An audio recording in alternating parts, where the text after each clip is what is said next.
السلام علیکم ورحمۃ اللہ وبرکاتہ۔ بسم اللہ الرحمن الرحیم۔ سیدہ ہند بنت عتبہ رضی اللہ عنہا، نام ہند اور والدہ کا نام عتبہ بن ربیعہ۔ عتبہ نبی کریم صلی اللہ علیہ وسلم کی خدمت میں حاضر ہوا۔ آپ نے اسے قرآنی آیات سنائی تو وہ اپنے قوم کے پاس جا کر کہنے لگا، میں نے جو کلام سنا ہے یہ کسی جادوگر کا کلام ہے، نہ کسی شاعر کا اور نہ کسی نجومی کا، لیکن وہ اسلام قبول نہ کر سکا۔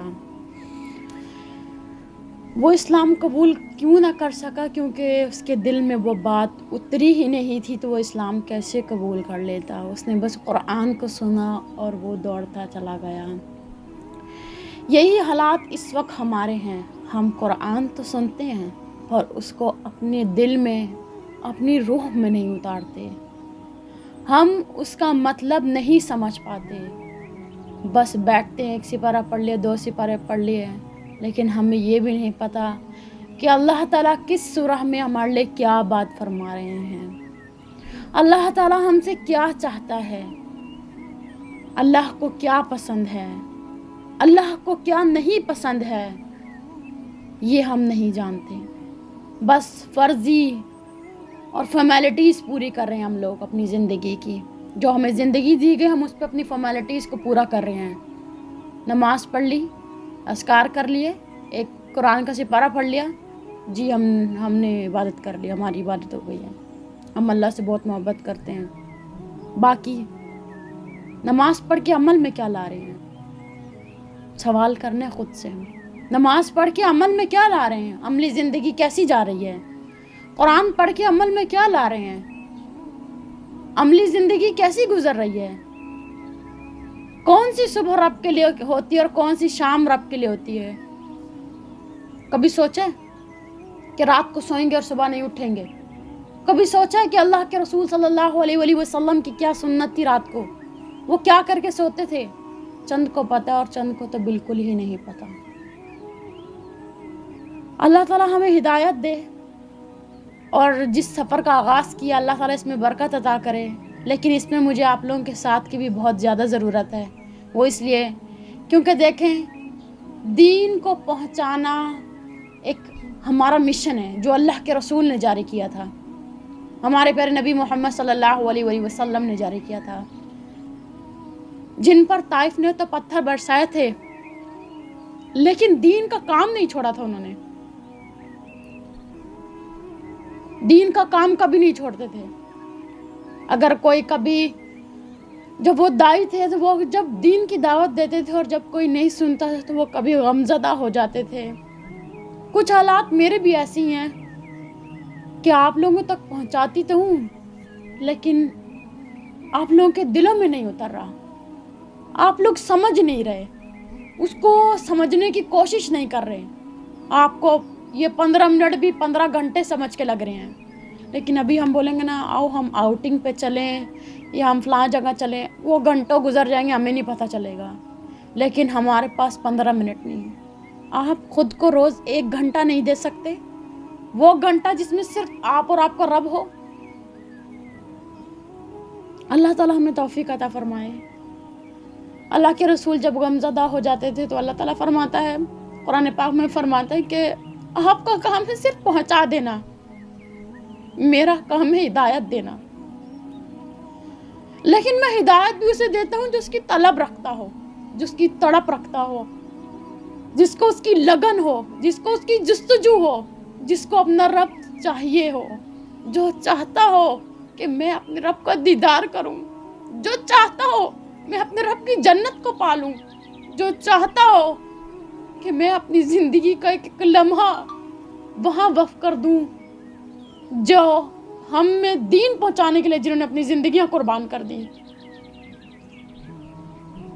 انہوں نے وہ دن دیکھے جو ہم صبح کو اگر کھانا کھائیں نا، شام کو نہ ملے تو ہم پریشان ہو جاتے ہیں، ہمیں اگر نہیں ملتا تو ہم پریشان ہو جاتے ہیں نا، تکلیف میں آ جاتے ہیں کہ ہمیں نہیں ملا اور یہ اور وہ، شام میں پھر آرڈرز بھی ہوتے ہیں اور منگاتے بھی ہیں۔ لیکن ہم اللہ کا شکر ادا نہیں کرتے ہیں. اگر ہمیں کہیں سے کوئی اللہ کی بات ملتی ہے تو ہم اس کو درگزر کر دیتے ہیں. ہمارے پاس وقت نہیں ہے. وقت کا بہانہ بنا کے، آپ کے پاس وقت نہیں ہے، اللہ آپ کو توفیق نہیں دے رہا اس کی. اللہ توفیق نہیں دے رہا اس کی، کیونکہ آپ کے اندر جو دل ہے نا، اس میں ارادہ اخلاص والا نہیں ہے، پختہ ارادہ نہیں ہے، نیت میں خلوص نہیں ہے، دعاؤں میں وہ شدت نہیں ہے، تو اللہ تعالیٰ کیسے عطا کر دے گا؟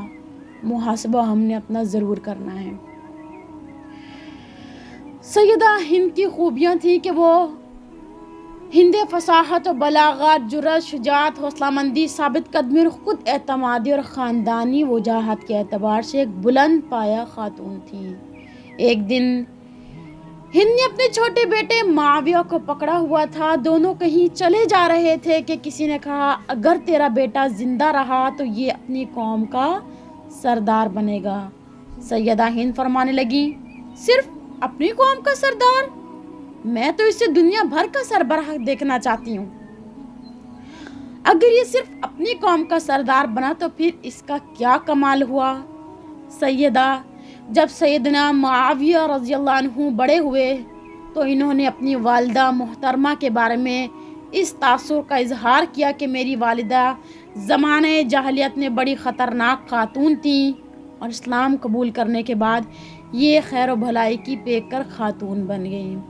زمانۂ جاہلیت میں سیدہ ہند رضی اللہ عنہا کا خاوند فاقہ بن مغیرہ مخزومی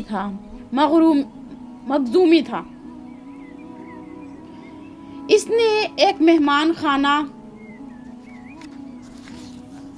بنا رکھا تھا. لوگ اس میں بغیر کسی پیشگی اطلاع کے رہائش رکھ سکتے تھے. بہت ہی آگے پیاری بات آئے گی، ہر اس عورت کے لیے بھی ہے اور ہر ایک مرد کے لیے بھی ہے، اگر وہ سمجھنا چاہیں تو. بہت ہی پیاری بات. ایک مرتبہ جب سب مہمان چلے گئے تو اس کا خاوند کسی کام کی غرض سے کہیں چلا گیا. ہند نے جب دیکھا کہ مہمان خانہ خالی ہے تو وہاں آرام کرنے کے لیے چلی گئیں. وہاں ان پر نیند غالب آ گئی تو وہ سو گئیں. اس دوران میں ایک مہمان آیا. اس نے جب دیکھا کہ مکان کی مالکہ گہری نیند سوئی ہوئی ہے تو وہ وہاں سے واپس چلا گیا. راستے میں اسے مہمان خانے کا مالک فاقہ بن مغیرہ ملا. جب وہ مہمان خانے میں داخل ہوا تو دیکھا کہ اس کی بیوی ہند گہری نیند سوئی ہوئی ہے. اسے پاؤں کی ٹھوکر مار کر جگایا اور مہمان خانے سے واپس جاتے شخص کے بارے میں پوچھا کہ وہ کون تھا اور یہاں کیوں آیا تھا. ہند نے لا علمی کا اظہار کرتے ہوئے کہا، میں نے تو یہاں کسی شخص کو نہیں دیکھا اور نہ یہاں کوئی آیا ہے. جب اس نے دھمکی آمیز لہجے میں پوچھا تو اسے احساس ہوا کہ میرا خاوند میرے بارے میں شکوک و شبہات میں مبتلا ہے. اس کے خاوند نے اسے اس کے میکے بھیج دیا. یہ بات لوگوں میں جنگل کی آگ کی طرح پھیل گئی. گھر گھر میں یہ باتیں ہونے لگیں. جسے دیکھو اس کی زبان پر اس بات کا تذکرہ ہے. ہند کے والد اور اس کے خاوند کے درمیان یہ طے پایا کہ اس کا حل یمن کے مشہور و معروف نجومی سے کرایا جائے. تو دونوں اس کے پاس پہنچے. اسے صورتحال سے آگاہ کیا گیا. ہند کے ساتھ چند دیگر خواتین بھی تھیں. نجومی نے ان عورتوں پر نگاہ ڈالتے ہی ہند کی طرف اشارہ کرتے ہوئے کہا، یہ خاتون بد کردار نہیں ہے. مستقبل میں اس کے ہاں بیٹا ہوگا جو بادشاہ بنے گا. نجومی کے منہ سے یہ بات سن کر ہند کا خاوند آگے بڑھا، معذرت کی اور اپنے ساتھ چلنے کے لیے کہا، لیکن اس نے اپنے خاوند فاقہ بن مغیرہ کے ساتھ جانے سے انکار کر دیا اور صاف لفظوں میں سے کہہ دیا، میں ایسے شخص کے ساتھ زندگی بسر نہیں کر سکتی. میری راہ اس سے جدا ہے. ایسا وہمی شخص میرا رفیق حیات نہیں ہو سکتا. اس بات کا مطلب یہ ہے کہ میاں بیوی کا جو رشتہ ہے نا، وہ ایک بھروسے پہ ہے. بھروسہ ایک بہت بڑی چیز ہے. آپ اپنے ہمسفر کے ساتھ جب چلتے ہیں نا تو آپ کو بھروسہ بھی ہونا چاہیے. آپ کا بھروسہ ہی آپ کے ہمسفر کو کبھی بھی ایسی بات کی ترغیب دماغ میں بھی نہیں آ سکتا کہ وہ کچھ اور سوچے. آپ کا بھروسہ بہت بڑی چیز ہے، چاہے وہ عورت ہو یا چاہے وہ مرد ہو، ٹھیک ہے. لیکن جب شکوک و شبہات جس رشتے میں آ جاتے ہیں نا، وہ رشتہ کبھی بھی قائم نہیں رہتا، کبھی بھی نہیں. دیکھیں یہ ایک صحابیہ ہیں جن کا بیٹا ہوگا اور جو بادشاہ بنے گا، ٹھیک ہے. لیکن پھر بھی انہوں نے کیا کہا؟ انہوں نے اپنے لیے یہ فیصلہ کیا کہ میں ایسے انسان کے ساتھ نہیں جاؤں گی جو شک و شبہات میں ہو. ایسا شخص میرا رفیق حیات نہیں ہو سکتا. وہ صحابیہ تھیں.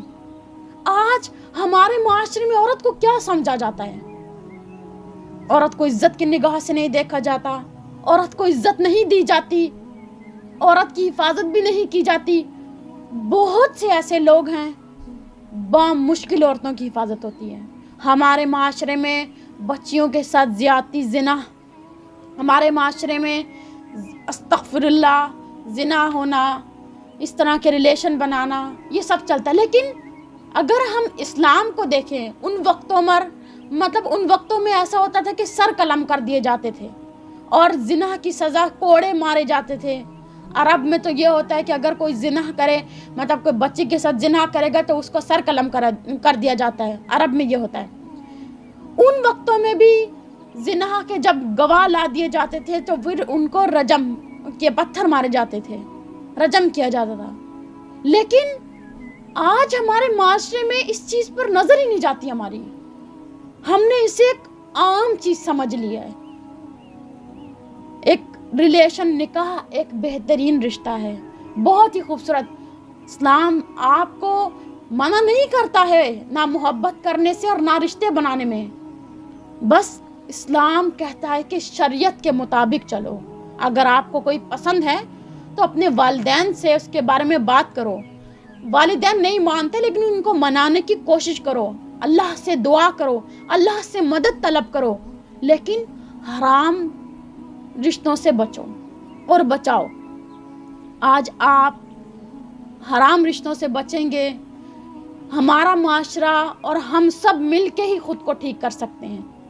کوئی ہمیں ٹھیک نہیں کر سکتا.